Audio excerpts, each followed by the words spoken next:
Okay, so today we got us a new windshield today, by the way. How about that? So today we are going to be installing a 3K carburetor with choke on the Sammy. I got this from Gary Scatlin out of Oklahoma, certifiedmachine.com. Super nice guy. Always loves to help you any way he can as far as information and all that kind of good stuff. So we have ran the choke cable at least down into the firewall portion. Trying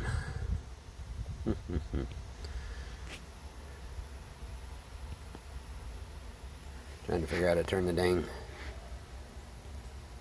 camera around, but anyway, okay, well, we just won't. So it comes with instructions, and I won't sit here and stay on it too long. This is just the choke cable instructions, but it gives you step by step on what to do. So we will be reviewing that today and see how hard the insulation is, and I guess we'll get started with my hodgepodge of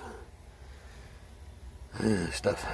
Alright, so up in the firewall there is a number of well, not that many, but there's a couple places where we can feed this choke cable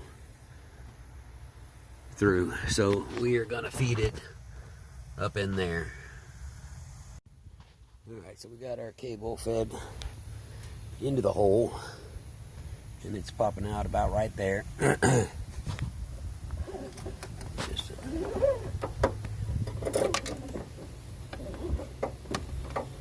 Pull that through, and the instructions say just leave it until we get to the engine bay work.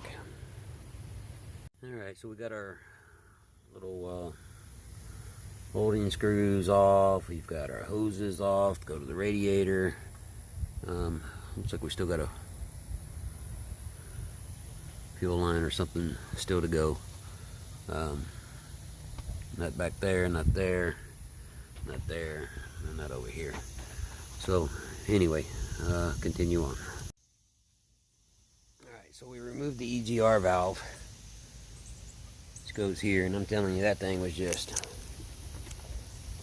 full of crap up inside that one side there.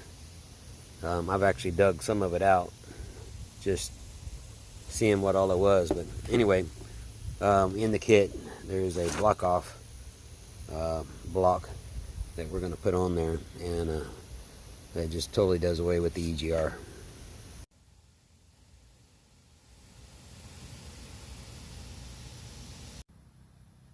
Okay, so on the old manifold I had to take the studs out and relocate them, because apparently on these Weber carbs this plate is larger, so it uses some Allen head screws and relocates those studs. So I relocated them back to my regular, or the original position. And so the carburetor wasn't that hard to install. It's hotter than shit outside, but carburetor's really not that hard. I'll show you whenever I get back. I'm running over the Weber the Weber carb has a square manifold top, or whatever you call that, so the filter doesn't fit. I got the adapter, but all that is a circle adapter. So apparently I misunderstood what Gary was talking about on that. Needs a new billet filter, so I'm running down to AutoZone O'Reilly to see what I can locate, and a few things to note. I think mine was a Weber. I had to relocate the post, relocate the one of my radiator hoses that go to the old choke, comes in back into the manifold underneath the carburetor. So reroute that, reroute a couple of vacuum lines. Most of mine were already capped off when when they're put on the Weber carb. Capped off the old EGR valve, which is great, because that thing, I'm pretty sure, was toast anyway. Might have been half my problem. It was already clogged. So I already know what it runs like without it. But other than that, I mean, it's just, you know, bolting stuff. The throttle cable, instead of using that little barrel clip, you basically run it through and put in a screw on the throttle to where that traps the barrel. So a little change there.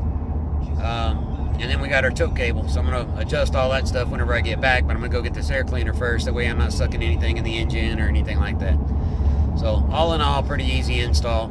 I'll just do a little walkthrough on it whenever we get back and start making some adjustments, and then see how it fires up.